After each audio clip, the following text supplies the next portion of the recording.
Congressman from Southwest Virginia, District 9, Republican Morgan Griffith. Congressman, it's always an honor to have you on, sir. Great to be with you. We understand that you recently got back from a trip to Israel. That is correct. I was over there, and we were doing a little fact-finding mission, and unfortunately, our ability to go see the Iron Dome batteries was canceled, as you might imagine, as those batteries were busy fending off missiles coming in from Gaza for most of the time we were there, not all of the time, but for a big chunk of the time we were there. As I said in my column this week, we landed, missiles were coming in, we left, missiles were coming in. There was a 72-hour period in there where there was a ceasefire, but the folks who were responsible for our safety didn't feel that we could count on there not being missiles coming in while we were there, so we had to cancel the trip south. We did get up on the we were on the Jordanian border as well, but we were also on the Syrian border and actually saw shelling taking place in that civil war. My goodness, for the time you were there, bombs going off, rockets going off, shelling going off. What was your take, Congressman, about the resolve of the Israeli people? Well, the Israeli people understand that Hamas, in particular, desires that not only does the state of Israel be eliminated, but that every Jew be killed. Some of their leaders have said that. It's in the Constitution or the Charter of Hamas that they destroy the state of Israel. So it's something that they understand, and they have to live with it. But their resolve is that they are not going to sit idly by and be eliminated, be killed without putting up a fight and defending themselves.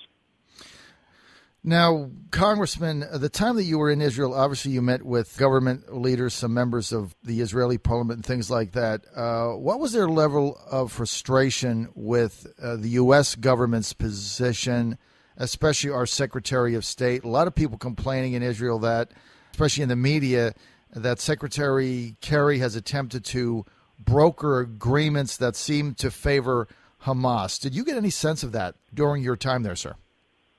There certainly was frustration that the Secretary and the President had, said some nice things about Hamas, or indicated that that they had some concerns in that regard.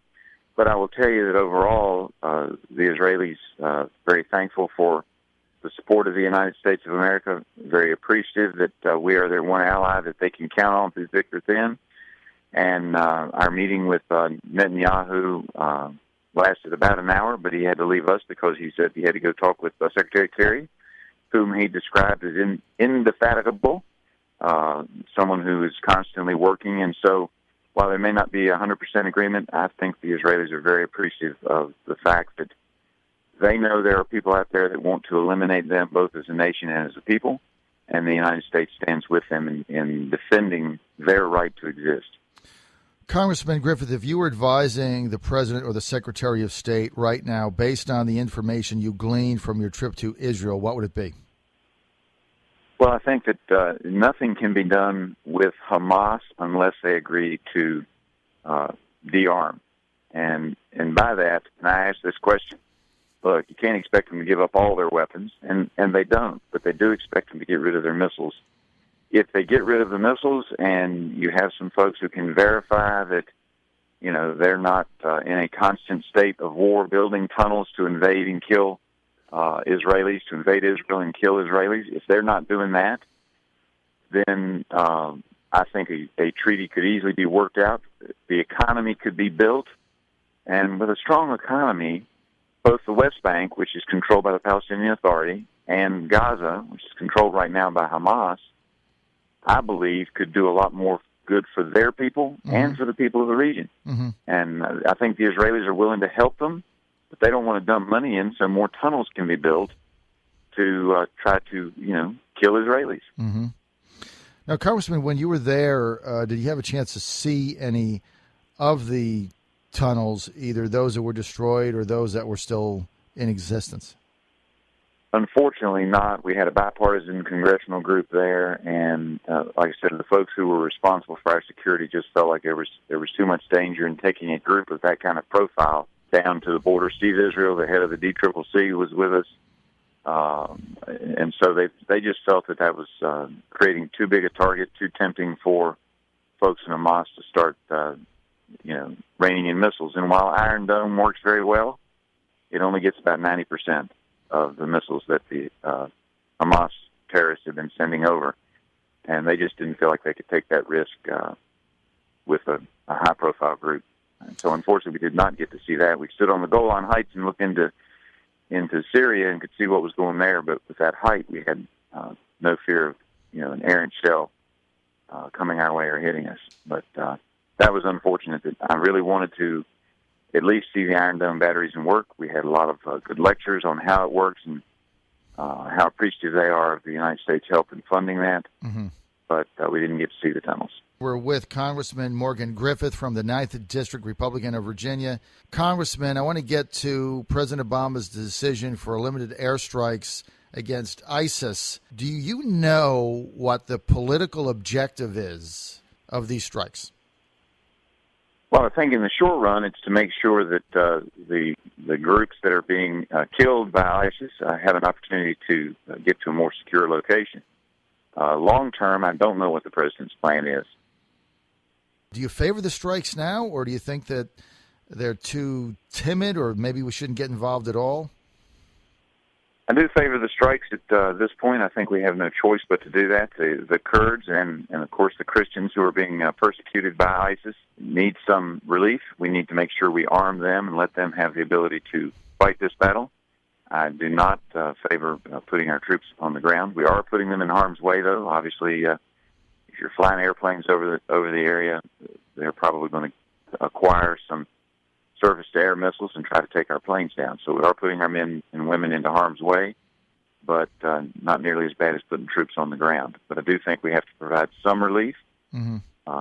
And I'm glad to see that the government in Baghdad is finally at least appearing to get their act together, and hopefully they can rectify a lot of the problems that have happened over the last couple of years and try to bring a unified government back into power, not just in Baghdad, but throughout Iraq. Now, Congressman, yesterday, Senator Tim Kaine from Virginia came out with a pretty strong statement saying that really going forward, President Obama needed to get congressional approval for anything sustained in Iraq, bombings, drones, or otherwise. Do you think that is valid or not? Absolutely. I think it's in keeping with the Constitution. Mm-hmm. Congress has the ability to declare war. He's the commander-in-chief, and he has to be able to make quick decisions. Right. You can't wait for Congress to come back into session in a military situation where a quick decision is made. But long-term, he absolutely needs to get authority from Congress. Okay, if I may, Congressman, I want to shift to the domestic front for a minute and go to energy and go to specifically coal mining in Southwest Virginia. We have we're actually doing a radio show in September from one of the coal mining plants in Southwest Virginia that is about to be shut down soon over Obama's EPA regulations. We've also interviewed many people in Southwest Virginia that were making $70,000, $80,000, $90,000 that are now out of a job cutting grass and things like that. Is there anything that Congress can do in order to stop this war on energy in Southwest Virginia? Well, we can, but we're going to need a different United States Senate. Harry Reid has been putting all the bills in his back pocket. We've passed a lot of things out of the House that would give some relief. And I was just at a symposium yesterday. I think we have the support in the Senate, at least, of Joe Manchin. But the problem is that when you have Harry Reid in that leadership, none of these bills are ever going to get to the president's desk. And while he would veto some of them, mm-hmm. we would send enough bills over that he'd have a hard time explaining to the American public why he was vetoing all of them. Mm-hmm. These are common sense, good bills that make sense for America. And remember, it's not just the coal jobs. They're the first line of defense. But when our electric prices skyrocket, which they necessarily will with these policies of this administration, it not only hurts the pocketbook of every middle-class American family, but it also affects the employers from grocery stores to heavy manufacturers who use a lot of electricity. You know, that ice cream doesn't stay frozen in the grocery store waiting for you to come pick it up on its own. Right. It takes energy. It takes electricity. That electricity in Virginia and many other states is provided by coal You kill coal, you raise the cost of that electric price up. You hurt families and manufacturers. That hurts jobs. And so, if we keep going down this path, it won't just be the coal miners losing their jobs in Southwest Virginia. It'll be people all across the fruited plains. Congressman, President Obama has, I don't know if you want to say threatened or promised, to basically, through executive action, provide legal status for about 5 million illegal immigrants in the United States. And he said he's going to do that executive fiat sometime in September or October. What would the Republicans' reaction be if he did that, and is it even legal? Well, I don't think it's legal, and all he can do is say that he's not going to prosecute him at this time. And the sad thing for those folks are they may be under the misapprehension or the misbelief that the United States is run out of the executive branch exclusively. But when this president is gone, and he will, under the Constitution, be gone in 2+ years, when he's gone, the law will be enforced. And those folks will find themselves being prosecuted, and they'll be going, wait a minute, we thought we were told we weren't going to be. Mm-hmm. Well, the president doesn't have the authority. It takes an act of Congress to change the law. He doesn't have that authority. And I think he's misleading a lot of people to their detriment. What, in your view, is the level of risk, terrorist and other types, unsavory types, coming over the southern border of the United States? Because everybody I get on down there, Congressman, is telling me that nobody's watching it, that basically anybody can walk over now. What level of risk do we have in that? I think the risk is high. You have this ISIS group and their allies who said they want to bring the fight to the United States of America, and they know right how to bring it. I mean, you don't have to be a genius to figure out. You go to Mexico, you get somebody to show you the easiest way across. There's really no good defense there. That's why the House passed a bill, not a perfect bill, but passed a bill that says, we're going to send the National Guard in there to help out on the border. We're going to reimburse those states that have done so, and we're going to try to, beef up our abilities on the border. Mm-hmm. Of course, the Senate isn't going to take that bill up, but we insisted, as you know from the news reports, they had said, hey, we're going to go home and not do anything. And the members of the House said, no, we're not leaving until we have something, and sat down and hammered out an agreement, not perfect, but an agreement that we could live with, because we didn't want to go home without having put something on the table that made a step in the right direction in defending our borders. And, of course, Harry Reid, again, and his cohorts in the Senate, the Democrat senators need to throw him out before they get to the November election if they plan to get reelected, in my opinion, because people are getting frustrated with the fact we can't get anything done. The House passes lots of bills. We send them over to the Senate, and Harry Reid sticks in his back pocket. Somebody has got to stop that man. All right, and I mean that in a legal way, That's going to be the final word from Congressman Morgan Griffith, Republican from the 9th District of Virginia, saying we got to get Harry Reid out of there. Even the Democrats, if people want to sign up for your correspondence, where do they go? If you Google Morgan Griffith Congress, you'll find the site. All right, that's all you need to do. We want to thank you, Congressman, for your time. It's always an honor and a pleasure to have you on, sir. Thank you so much. Great to be with you.